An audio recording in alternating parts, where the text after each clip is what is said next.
여러분, 벌레를 발견하면 어떻게 하시나요? 그야 물론 살충제로 죽이면 끝입니다.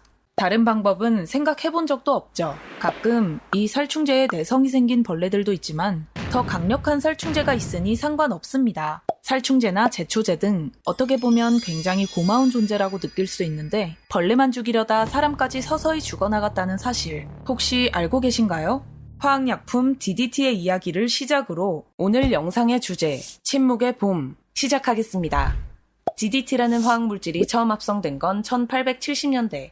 당시엔 살충 특성을 모르고 있다가 2차 세계대전이 발발할 때쯤 인간을 죽이는 화학전을 하려고 연구하는 과정에서 1939년 스위스 헤르만 밀러를 통해 살충 효과가 있다는 사실을 발견하게 되고 살충제와 제초제 등 대규모로 활용되기 시작합니다. 발견자인 파울 밀러는 노벨상을 받기도 했죠.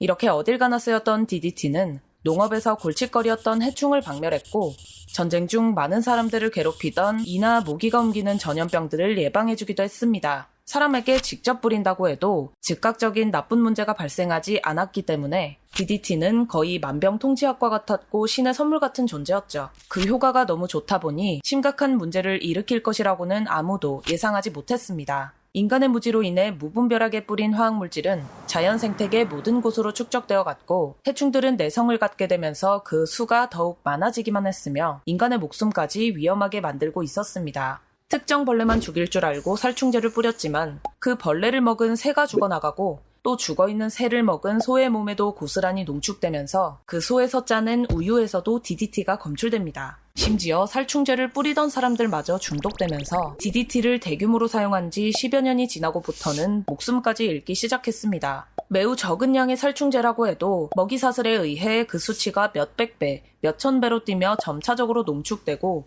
축적이 어느 정도 진행될 때까지는 즉각적인 나쁜 문제가 발현되지 않기 때문에 스스로 유해물질의 공격을 받고 있다는 것도 모르죠. 당시 시대적 배경인 1960년대 미국 사회는 전쟁을 거치면서 과학 만능주의가 팽배했고 화학산업이 굉장히 발달해 있었습니다. 이때는 환경이라는 말 자체가 낯설었으며 당연히 환경보호라는 말도 없었죠. 그러나 이 시기에 등장한 책 한 권으로 환경에 대한 인식이 180도 변하게 되는데 생태학적으로 전 세계에 영향을 끼친 침묵의 봄 저자 레이첼 카스는 어떤 사람이었을까요? 그녀는 어릴 때부터 자연과 생명에 대한 감탄, 경이로움을 느끼며 작가를 꿈꿨습니다. 이후에는 바다에 대한 베스트셀러를 3권이나 내면서 자연에 대한 아름다움을 이끌어주었죠. 그러다 어느 날 그녀의 친구인 조류학자 허킨스로부터 편지를 한 통 받게 됩니다. 이 편지를 통해 벌레 박멸을 위해 살포한 DDT 때문에 새들이 죽었다는 사실을 알게 된 그녀는 4년 동안 자료 조사를 하면서 침묵의 봄을 집필하게 됩니다. 하지만 그녀에게 수많은 협박 편지가 쏟아졌고 타임지에서는 그녀가 공정하지 않게 사실을 부풀려 사람들을 선동한다 라고 비판을 하는가 하며 미국 전 농무부 장관은 독신 여성이 왜 유전 문제를 걱정하는지 모르겠다며 대통령에게 편지를 썼다고 합니다. 그 당시 여성관을 볼 수 있죠. 그녀는 인간보다 벌레를 보호하려는 사람이고 새와 벌레를 노래하는 낭만적이고 히스테릭한 여성이라며 수많은 이해관계로 얽혀있는 화학업계로부터 온갖 핍박을 받았습니다. 그럼에도 불구하고 최근 폭발적인 반응과 함께 뉴욕타임즈에서 베스트셀러 1위에 오르게 되죠. 글을 읽은 후 충격에 빠진 대중들이 환경에 관심을 갖기 시작하면서 과학과 정부가 책임감을 느껴야 한다는 시민 환경운동이 처음 시작되었으며 당시 케네디 대통령의 관심을 끈 이후 책이 정책적으로 반영되면서 DDT의 미국 내 제조가 금지됩니다. 이후에는 제1회 지구의 날과 환경보호청이 설립되었으며 멸종위기종 보호법을 제정하는 등 점점 전 세계적으로 확장되어 갔습니다. 그녀의 과감한 도전이었던 침묵의 봄은 한 개인의 영향력이 사회를 어떻게 바꿔놓을 수 있었는지 잘 보여주는 사례가 되었죠. 오늘날 같은 경우에는 침묵의 봄이 쓰여진 1960년대와 달리 화학물질의 유해성이 구체적으로 밝혀지기도 했고 비교적 안전한 방제법들이 등장했습니다. 환경에 대한 관심도 높아졌죠. 하지만 이상하게도 책의 제목은 물론 그 내용 역시 지금도 해당되는 것처럼 느껴집니다. 신문과 방송에서 봄은 왔지만 봄이 아니다, 벌이 사라진다 라는 표현을 되풀이하는 것을 보면 아직 아직 바뀌어야 할 부분들이 여전히 산재하고 있다는 의미겠죠. 저는 침묵의 봄을 다 읽고 나서 인간이 자연을 정복한다는 말이 얼마나 오만한 생각인지 알게 되었고, 마냥 혐오스럽기만 했던 곤충들에 대해서도 이들이 생태계에서 어떤 역할을 하는지 다른 시각으로 바라볼 수 있게 되었습니다. 그저 피상적으로만 알고 있었던 생태계의 흐름과 생태계 오염은 어떻게 시작되며 이것이 생물과 자연환경에 어떤 영향을 미치는지, 그리고 우리의 과제가 무엇인지 진지하게 고민하기도 했습니다. 외면하기보다는 각자 위치에서라도 환경에 대한 생각과 걱정을 하는 것은 분명 좋은 방향이라고 생각합니다. 지구에 살고 있는 우리의 가슴 속에 묻어둬야 할 메시지 또는 예언서인 침묵의 봄. 영상 여기까지입니다. 시청해주셔서 감사합니다.